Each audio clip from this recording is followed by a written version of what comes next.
গণমাধ্যমে চলচ্চিত্র পরিচালক ও শিল্পীদের বেকার বলে সম্বোধন করায় সাকিবের উপর চটেছেন চিত্র পরিচালকরা। তারা মনে করেন সাকিব অকৃতজ্ঞ।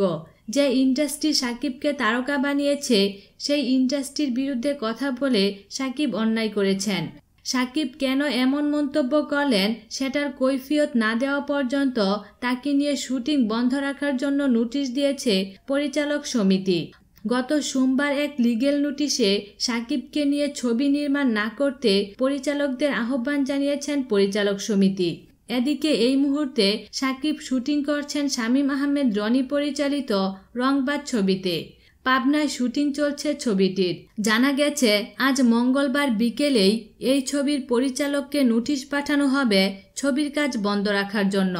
চলচ্চিত্র পরিচালক সমিতির যুগ্ম মহাসচিব শাহিন সুমন বলেন, আজ মঙ্গলবার সন্ধ্যার আগেই পাবনায় রংবাজ ছবির সেটে পরিচালক সমিতি থেকে সাকিবকে নিয়ে শুটিং বন্ধ রাখার নোটিশ পাঠানো হচ্ছে। সাকিব যতক্ষণ না তার মন গড়া মন্তব্যের জবাব না দেবেন ততদিন শুটিং বন্ধ রাখতে হবে। যেহেতু রংবাজ ছবির পরিচালক শামীম আহমেদ রনি পরিচালক সমিতির সদস্য, সমিতির নির্দেশ তাকেও শুনতে হবে, নইলে সমিতি পরবর্তী ব্যবস্থা নেবে।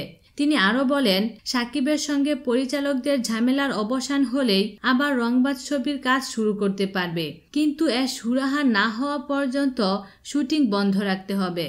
বিনোদন জগতের নিত্য নতুন খবরাখবর জানতে আমাদের চ্যানেলটিতে সাবস্ক্রাইব করার জন্য আপনাকে আন্তরিক ধন্যবাদ।